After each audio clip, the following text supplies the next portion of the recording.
Amigos del MICAM, tenemos el enorme placer de contar con Annette Dieppe, realizadora y documentalista mexicana, que en esta ocasión está presentando un cortometraje documental llamado Storge. Corrígeme bien si está bien pronunciado. Sé que es una palabra de origen griego.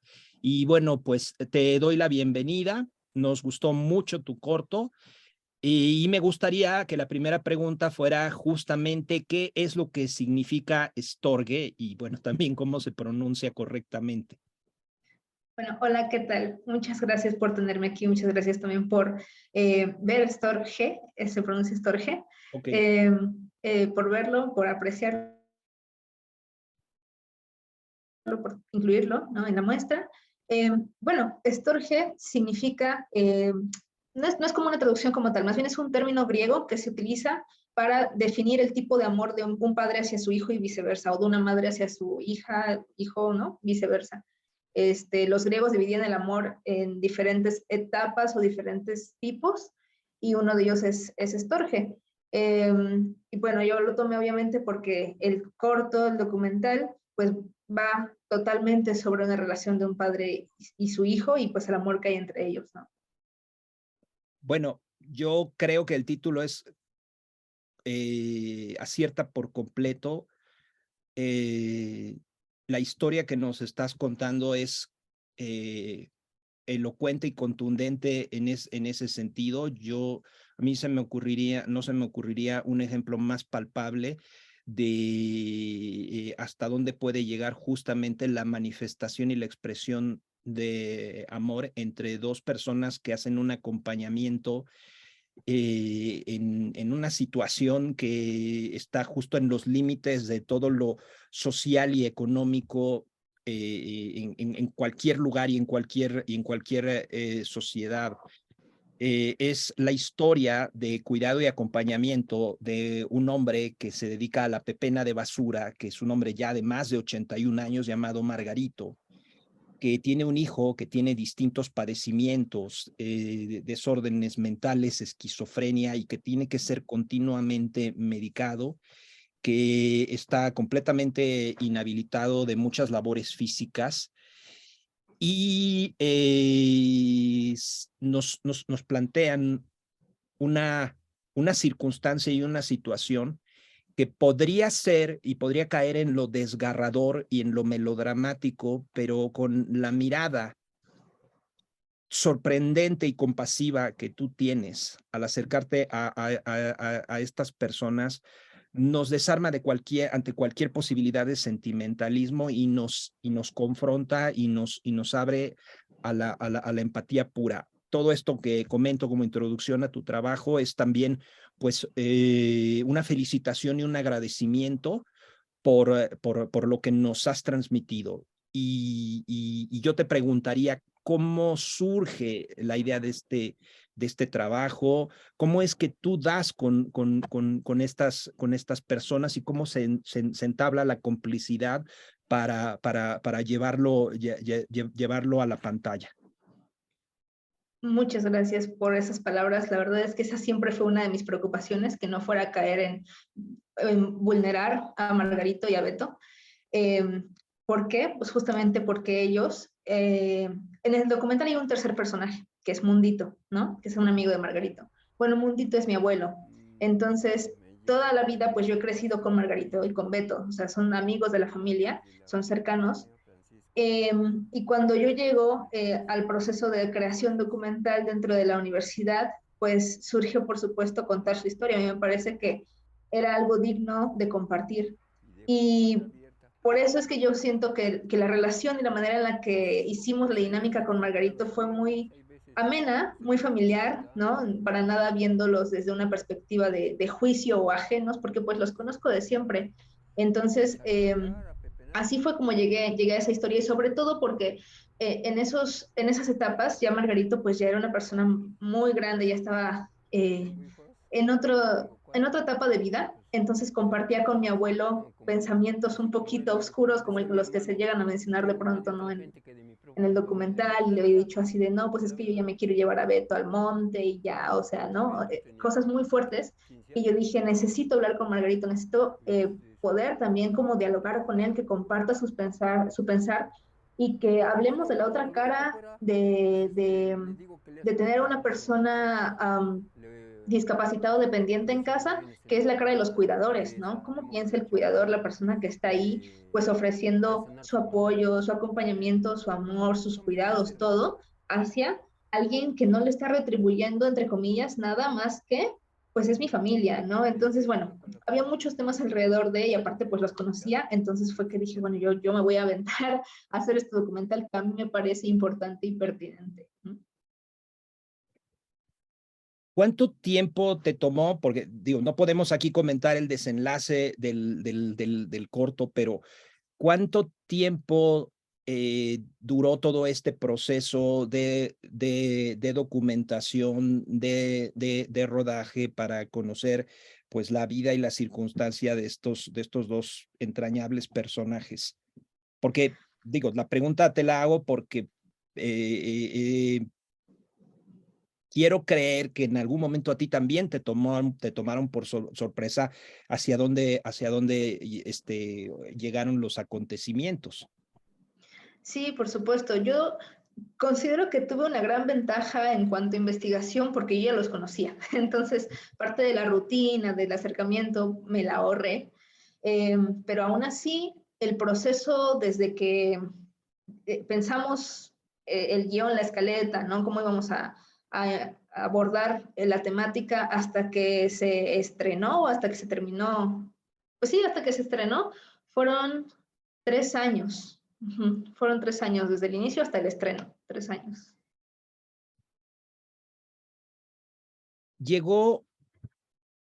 Habrá llegado, supongo, algún momento en el que tú, como testigo, empezaste a sospechar hacia dónde podrían ir las cosas. ¿Y en qué situación te ubicó eso, a ti como realizadora? Porque hay un momento en el que en el documental uno siente que ya debe de parar, que ya el propósito que tenía, mostrarnos esta vida, mostrarnos este lugar, mostrarnos esta situación, ya se dio. Lo que quiero decir es que sospechabas o pensabas cuál sería el momento, el tiempo o la situación donde tú tendrías ya que decir, ok, ya está plasmada esta situación, plasmada esta vida, plasmado este testimonio. La verdad es que no, creo que siempre trabajé bajo un cronómetro que iba hacia atrás, ¿no? De hecho, si vemos como mi carpeta de desarrollo y todo, una de las dificultades que yo mostraba ahí era la falta de tiempo en todos los sentidos, ¿no? Por, por lo que sea, por la condición de Beto, por la edad de Margarito, por mil y un cosas que podían surgir, creo que yo siempre estuve trabajando en hacer el proceso lo más pronto posible, pero al mismo tiempo, pues que fuera lo que sí quería contar y lo que yo sí quería mostrar, ¿no? Que fuera como algo digno de la historia que estaba yo representando.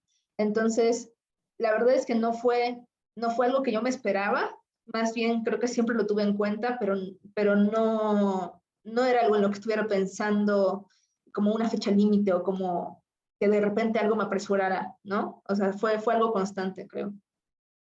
Ahora, yo me imagino que formando parte de este proyecto de un requerimiento académico, eso mismo marcaría una suerte como de límite temporal en el proceso. La pregunta es si existe una versión previa donde por el requerimiento académico tú entregaste el resultado hasta donde te habrías quedado o la realidad te alcanzó y el trabajo que conocemos es el digamos que el único, digamos que la única versión que existe. No, sí hay varias versiones, de hecho hay versiones bastante bizarras también. Okay. Sí, justo por el requerimiento académico, en el semestre en el que tuve que entregarlo era un video de, me parece que de 10 minutos nada más, y a mi parecer era la primera parte de un largometraje, ¿no? Yo fui muy afortunada de poder estar en plataforma Docs con el desarrollo del documental y ahí me dijeron, ¿por qué no lo haces largometraje? Al final no fue, ¿no? Pero, pero en ese momento yo estaba pensando muchas cosas, pasó también el tiempo, me uní con un amigo que fue el que hizo la postproducción y él me dijo, ¿por qué no le ponemos aquí un montaje y que salgan mariposas de la boca de Beto? O sea, eran cosas como de pronto también muy bizarras hasta llegar al tratamiento final, que fue el que ya pudieron ver y que podrán ver próximamente. Muy bien. Me gustaría que nos comentaras cómo, no solo además de que tú tienes la ventaja de haberlos, de conocerlos de toda la vida. Cuando, por muy que te conozcan, tú llegas con una cámara, la cámara impone. Y muchas veces la gente se protege ante la cámara creando un personaje de sí mismos. La pregunta es, ¿cuál fue la reacción de ellos, sobre todo de Margarito, ante el hecho de que tú llegaras y documentaras? ¿Cómo fue el acuerdo que se estableció entre ustedes para que él te literalmente abriera las puertas de su casa desde el punto de vista de la cámara como testigo?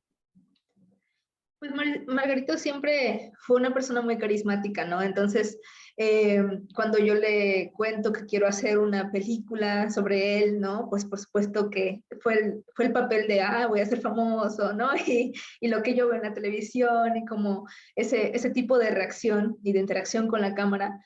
Pero poco a poco creo que conforme también le presenté a mi equipo, conforme fuimos pasando más tiempo con él y se fue acostumbrando a la presencia de cámaras que también capturaban eh, áreas donde él no estaba presente, ¿no? Donde él no era protagonista, digamos, pues también se fue acostumbrando a mostrar no solamente lo que él quería poner en cámaras, ¿no? Entonces, creo que fue una dinámica muy padre porque él pudo interactuar como quiso con la cámara. De hecho, por ahí tenemos una entrevista que ella no pudo estar en el docu, pero le preguntábamos, ¿no? Así de, ¿cuál es su recuerdo más feliz? Y nos dice, pero sí lo puedo decir en cámara. Pues sí, claro, y nos empezó a contar de una de sus novias, fue muy padre. pero sí, como también ver qué tanto sí podía decir en cámaras, qué tanto no quería mostrar, pero al final de cuentas se acostumbró muy bien y hubo una dinámica muy divertida, muy amistosa entre todos los que participamos en el documental. Hay una pregunta que no te puedo hacer porque sería spoilear el final, pero sí me gustaría preguntarte cómo fue el proceso de cierre de este trabajo, sabiendo, pues, sabiendo el final, entre paréntesis, porque realmente no es un final, que las circunstancias te proveyeron. ¿Por qué? La pregunta es por esto, porque supongo que como en esta experiencia documental, estabas tan cerca de las personas, estabas tan cerca de la realidad que te debió de haber afectado. ¿Cómo fue tu proceso de selección del material para lograr dejar como un testimonio de esta historia que es una historia de amor? Pues sí fue complicado porque sí había yo, justo hace rato hablábamos, ¿no? Del tiempo y de cómo estaba yo trabajando siempre sobre el tiempo. Entonces, hubo un tiempo, durante la pandemia, que pues yo la verdad, y como asumo que muchas personas les pasó, me desanimé, ¿no? Y dejé muchas cosas que estaba haciendo. Y de pronto yo no estuve haciendo nada. Y durante esa época en la que yo no estuve haciendo nada, cuando decido retomar varios proyectos, se me vienen muchas noticias sorpresa y es cuando digo, chin, necesito retomar este proyecto, urge retomar este proyecto. Este, y, y participé en otro taller también de montaje, bueno, de tratamiento de documental, pero yo hablé sobre el montaje porque yo ya estaba solamente enfocada en la post, en la edición, ¿no? En cómo iba yo a organizar las imágenes. Y ese fue un acompañamiento muy lindo de forma audiovisual, ¿no? De forma de entre colegas que me pudieron decir como de, ah, pues mira, puedes hacer esto y puedes hacer aquello y puedes hacer esto otro. Fue el proceso de experimentación donde salían mariposas de la boca de Beto. Y por supuesto también de forma personal, pues yo llevaba un acompañamiento psicológico, ¿no? De ¿qué hago? ¿Qué hago ahorita? De pronto yo ya no quería terminar el documental, ¿no? O sea, yo dije, no, o sea, es mucho para mí, yo no puedo seguir viendo este material, me duele, ¿no?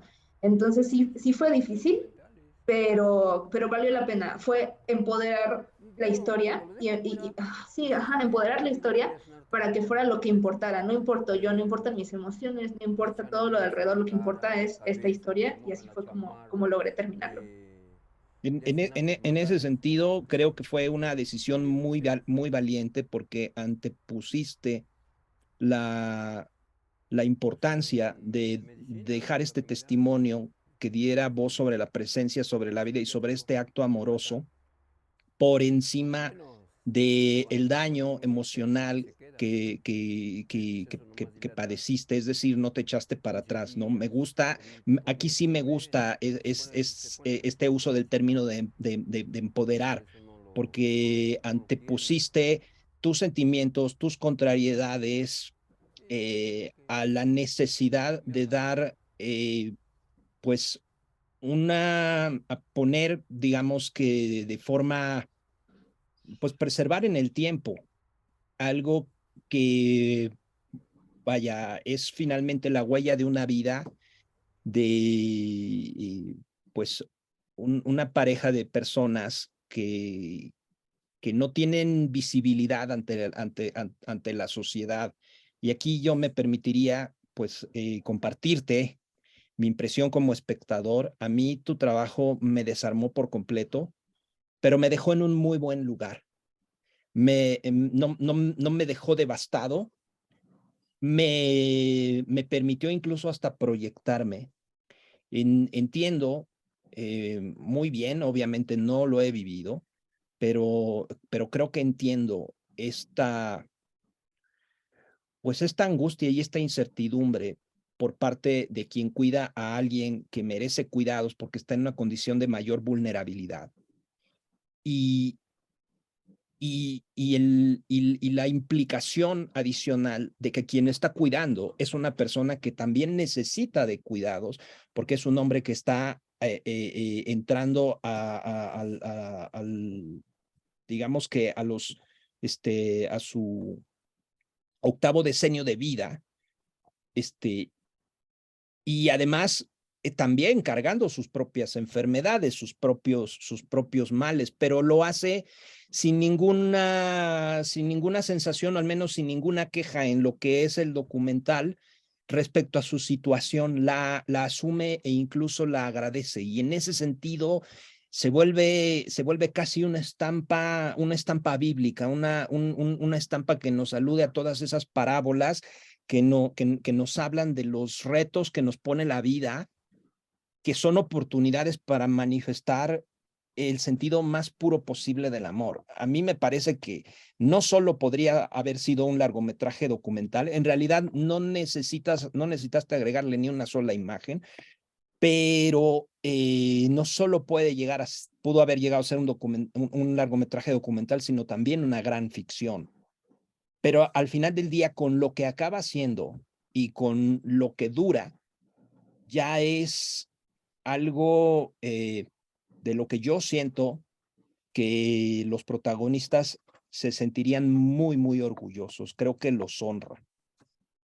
Y, y algo que me llama la atención y que me gustaría que nos compartieras es cómo fue la conceptualización de tu puesta en escena. Te lo digo porque el trabajo visual, el trabajo fotográfico es un trabajo muy limpio, que siento que está muy equilibrado y que no cae ni en es, en el esteticismo de la miseria, ni tampoco en una sobriedad, digamos, que se vuelve seca y que no tiene emotividad. Visualmente, de repente me encontré con momentos en donde los personajes desaparecen de cuadro y tú te quedas unos segundos y lo que plasma la composición es algo que emociona.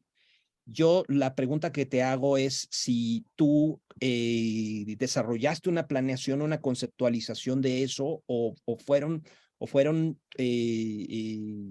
lo que llamamos en el documental regalos que te iba dando la vida.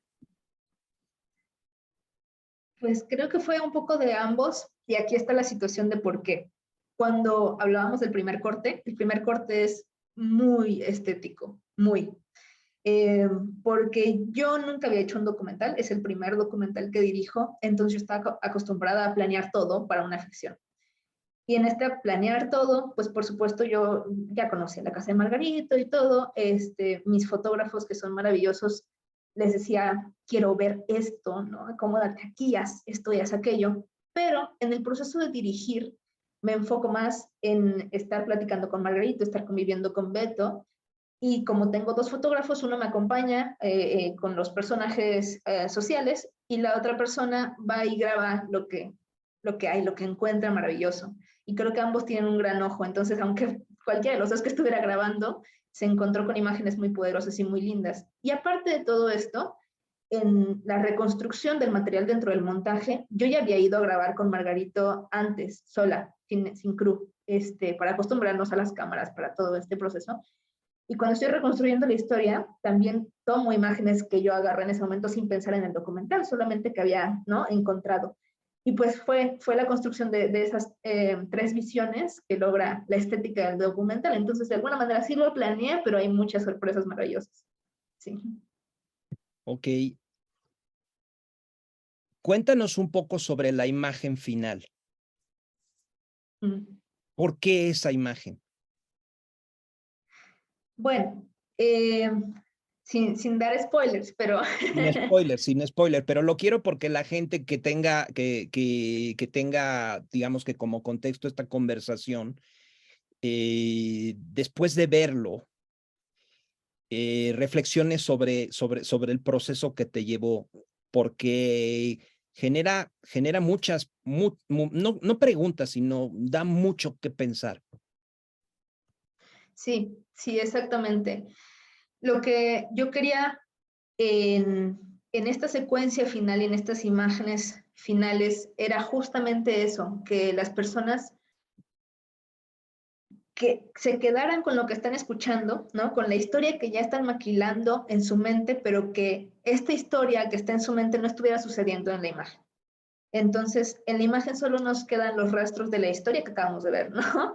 Y nos permite procesar justamente todo lo que acabamos de vivir, lo que acabamos de escuchar, lo que estamos compartiendo con estos personajes que pues ya hicimos una conexión con ellos y ver su espacio, ¿no? Ver dónde estaban ellos, dónde estaba sucediendo toda esta historia, dónde se desarrolló todo esto que acabo de ver y pues quedarse con eso, ¿no? Con la imagen de dónde sucedió y en la mente todo lo que acabo de procesar. Creo que fue un poco de paz visual para todo el caos mental que traemos. Exactamente. A mí me causó el mismo efecto que las películas de ciertos directores que seguramente tú conoces, que son los hermanos Dardenne, que saben aterrizarte en un muy buen lugar después de haberte contado una historia. Y eso me lleva a una pregunta porque podría darse el caso de que a través de esta experiencia y una experiencia posterior, según entiendo que tienes, habiendo hecho un documental que incluso ganó un premio, el documental se llama Si Dios lo permite, que así como estos cineastas provienen en realidad del mundo del documental y en el fondo, el sentido de acercamiento y el sentido de lo ético del documental permea su obra de ficción. La pregunta es si tú, a partir de estas experiencias y a partir de estos, pues digamos, de estos resultados, ¿qué pasos estás pensando en dar ya en tu proceso profesional? Sí, pues justamente, bueno, yo contaba, yo vengo de la ficción, obviamente creo que lo primero que empecé a hacer son ficciones, me acerco con Storge al documental, hago otros, si Dios lo permite, también fue maravilloso de dirigir y bueno, o sea, creo que me ha acercado mucho más al documental en mi corazón, pero justo ahora creo que necesito vivir, necesito experiencias para poder dirigir mi siguiente proyecto. Me gustaría regresar un poco a la ficción, regresar tal vez a hacer como un poquito, digamos, cosas más profesionales, más posicionando, así podría decirles de alguna manera, ¿no? Pero antes de llegar a eso, creo que necesito todavía desarrollar muchas etapas de mi vida, muchas experiencias, muchas sabidurías, muchas cosas que me hace falta vivir realmente antes de hacer más cine. Ahorita lo que quiero hacer, justamente estoy trabajando en proyectos de gestión cultural. Yo estudié en Puebla y voy a estar en Puebla estos días, pero realmente mi familia, mis papás viven en Chiapas. Quisiera irme a Chiapas, ir al sur y empezar a desarrollar un poco también de la formación de públicos y de la exhibición de cine en el sur, que siento que hace mucha falta y hay muchas visiones maravillosas allá. Entonces, eso es lo que, mi siguiente paso, mi siguiente etapa ahorita profesionalmente, ya que acabó la escuela y todo, voy a buscar a lo mejor abrir alguna cineteca o algo allí. Ah, muy bien, muy bien, muy bien. Sí. Qué claro lo tienes. Me sorprende y te felicito. Muchas Y gracias. también yo la pregunta, también te quería hacer otra pregunta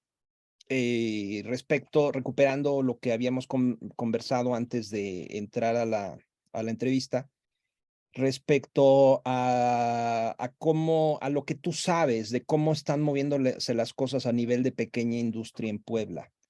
¿Qué sabes tú? ¿Qué está pasando? ¿Estás enterada? ¿Conoces a la gente?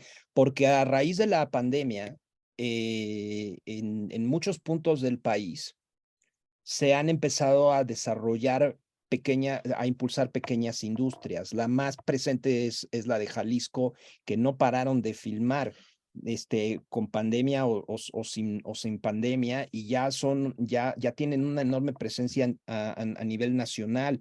En segundo lugar está Monterrey, y Puebla, según yo entiendo, pero me gustaría que tú me lo corroboraras. Se está movilizando la producción de audiovisuales, llámalo como lo quieras, a nivel profesional, a nivel independiente, pero también con apoyos del Estado. ¿Qué es lo que tú sabes de eso? Sí, están cañones, están yendo, la verdad es que por todo. Tengo la suerte de ser muy partícipe de la comunidad cinematográfica en Puebla, entonces tanto ubico a las personas que ya llevan varios años procesando esto, ¿no? A mis profesoras, mis profesores, ¿no? A todos los que dirigen ahí los festivales y todo, tanto como mi comunidad, que somos los estudiantes, los que estamos saliendo, los que nos estamos integrando, y somos un montón, y todos tenemos muchas ganas de hacer muchas cosas y de hacerlas sin importar qué, ¿no? Creo que eso es lo que más ha distinguido a esa comunidad cinematográfica, que es con lo que tengo y lo hago. Y todos estamos queriendo, entonces todos estamos apoyando. Y sabes que ahorita no tengo para pagarte los honorarios, pero todo lo demás está bien, porque también, o sea, obviamente vamos por el trabajo digno y por la profesionalización, ¿no? Entonces es como pasitos, pasitos. Ya si estoy haciendo una película, bueno, ahora sí hay honorarios, ahora sí hay un cine, ahora sí hay, ¿no? Lo que tenga que haber. Pero el punto es que es el apoyo de todas las personas que estamos ahí dentro, de querer hacer las cosas y las ganas individuales de querer hacer las cosas, de hacer mucho, de hacer talleres fuera de las escuelas, de las universidades, de hacer públicos, festivales, muestras, cines itinerantes. O sea, creo que sí están creciendo mucho, se está buscando crecer, se está buscando también, por supuesto, hacer comunidad, que es lo que nos va a levantar. Y pues yo espero que sí, que sigan creciendo tanto como los que mencionaste, Jalisco, Monterrey. Pues algún día Ciudad de México, todos haremos Ciudad de México. Sí, ya veremos. Bueno, es que es muy alentador, porque a la par que ha disminuido la producción vía los incentivos, tú sabes que desaparecieron varios fideicomisos.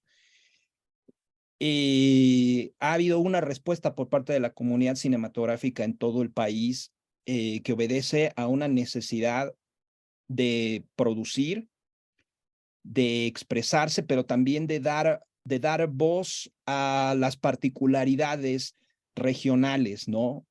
y eso es lo mejor que nos podría pasar, descentralizar el cine. Y realmente me da muchísimo gusto escucharte porque además tú estás queriendo abrir camino también en Chiapas. Efectivamente, el sureste de México, desde ese punto de vista, que es paradójicamente una de las regiones culturalmente más ricas y con raíces más profundas desde el punto de vista del desarrollo cinematográfico, no ha alcanzado la representación que se merece y que podría tener. Y eso es justamente lo que obliga a que los cineastas empecemos a construir industria allá, aunque sea una industria pequeña.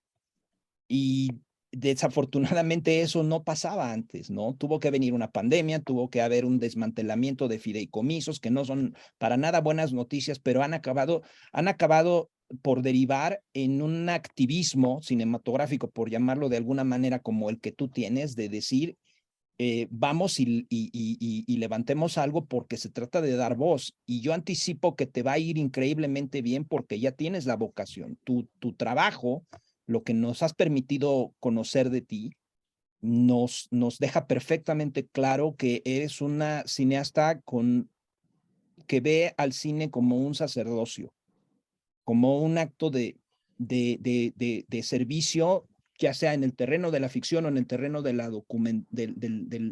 del documental, para visibilizar las voces que nadie escucha. Y en ese sentido nosotros nos sentimos muy identificados contigo porque este festival parte de ese mismo espíritu, de abrir un espacio.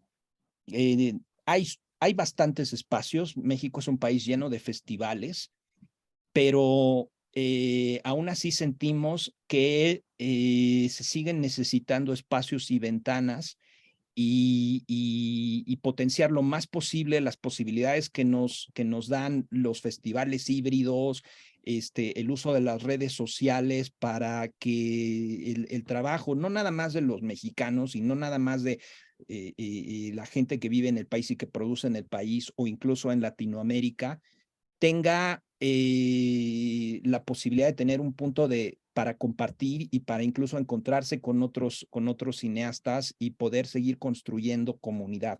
Por eso me encanta que tengas toda esa conciencia. Y bueno, pues yo vaticino que tu trabajo le va a ir muy bien, que vas a tener muy buen feedback. Y la última pregunta que yo te haría es, ¿qué camino sigue para Storge? ¿Y lo estás metiendo a festivales? Compártenos cuáles son tus planes. Sí, ahorita pues estoy buscando más bien ventanas de exhibición, eso es lo que yo estoy buscando. Los festivales son muy padres, es bonito tener el laurel, pero yo creo que hay muchos trabajos que yo conozco que han estado en muchos festivales y la gente aún así no los ha visto, ¿no? Yo quiero que se vea, eso es lo que estoy buscando. Entonces, sí está yendo ahorita por festivales, por muestras, pero yo lo que quiero es que se vea, que se comparta. Ese es mi principal objetivo. Muy bien, pues mira, el material lo tienes y yo no creo que se te cierren puertas con él. Has logrado eh, un equilibrio bastante humano entre lo emotivo y lo confrontante. Y ya para terminar, bueno, pues te agradezco muchísimo que nos hayas permitido platicar contigo, conocer tu proceso, saber de ti, saber cuáles son los planes que tienes y sobre todo la claridad de los pasos que quieres dar. Generalmente los estudiantes de cine egresan con un sentimiento de profunda incertidumbre y desasosiego de y ahora qué, ¿no? Y realmente nos gusta y nos inspira la claridad que tú tienes. Y pues nada, muchísimas gracias, Anet, por darnos tu tiempo y tu sensibilidad y tu talento. No, de nuevo, muchas gracias a ti y a todos los que están detrás de la muestra, verdaderamente. Gracias por dar esos espacios, porque son bien necesarios. Entonces, pues muchas gracias. Gracias por detenerme, hacerme preguntas tan interesantes y por palabras tan bonitas. Espero que nos estemos viendo pronto y pues bueno, o sea, aquí estamos. Muchísimas gracias, Anet.